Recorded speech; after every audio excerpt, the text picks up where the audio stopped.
Hello my dear friends and family. Saturday evening நாங்கள் எங்கே போகிறோன்னா அப்பாயோட அண்ணன் எங்கள் தாத்தாவுக்கு 100வது பிறந்தநாள் கொண்டாட்டத்துக்கு தான் நாங்கள் கிளம்பி போயிட்டுருக்கோம். பாருங்கள், ஃப்ளெக்ஸ் எல்லாம் வச்சுருக்காங்க. ஜோதி மஹாலில் தான் பர்த்டே செலிப்ரேஷன் அரேஞ்ச் பண்ணியிருந்தாங்க. ரூஃப் டாப் கார்டன் அது. நாங்கள் அங்கே ரீச் ஆனதுக்கப்புறம் கேக் கட்டிங் நடந்துச்சு. பாருங்கள், ரொம்ப கிராண்டாக செலிப்ரேட் பண்ணியிருந்தாங்க. தாத்தாவோட 100வது பிறந்த நாள். அவங்க குழந்தைங்க, பேரங்க, பசங்க எல்லாம் சேர்ந்து ரொம்ப கிராண்டாக அரேஞ்ச் பண்ணியிருந்தாங்க. ரொம்ப சந்தோஷமாக தாத்தா கேக் கட் பண்ணார். அவங்களோட பசங்க எல்லாம் ஊட்டி விட்டுட்டு இருந்தாங்க. பக்கத்தில் இருக்கிறது எல்லாமே அவங்களோட குழந்தைங்க, கொள்ளு பேரன், கொள்ளு பேத்தி எல்லாருமே வந்து தாத்தாக்கு கேக் ஊட்டிகிட்டு இருந்தாங்க. பர்த்டேக்கு வந்த எல்லாருமே தாத்தாவோட காலில் விழுந்து ஆசீர்வாதம் வாங்கிக்கிட்டாங்க. எவ்வளோ பிளஸ்டு இல்லை. 100 இயர்ஸ் பர்த்டே செலிப்ரேட் பண்ணுறதுன்னா பாருங்களேன், ரொம்பவே சூப்பராக இருந்துச்சு.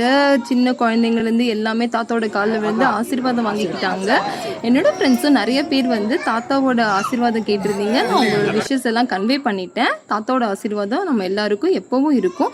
அதுக்கப்புறமே ரொம்ப எம்மியான ஹெல்த்தியான டின்னர் அரேஞ்ச் பண்ணியிருந்தாங்க. அதுக்கப்புறமேட்டு அவங்க பசங்கள்லாம் சேர்ந்து எங்களுக்கு ரிட்டன் கிஃப்ட் கொடுத்தாங்க, பிளேட் அண்ட் ஸ்வீட்ஸ். ரொம்பவே ஹாப்பியாக அந்த டே எங்களுக்கு போச்சு. நாங்கள் கசின்ஸோடு சேர்த்து செல்ஃபீஸ்லாம் எடுத்துட்டோம். தேங்க்யூ ஃபார் வாட்சிங். Bye.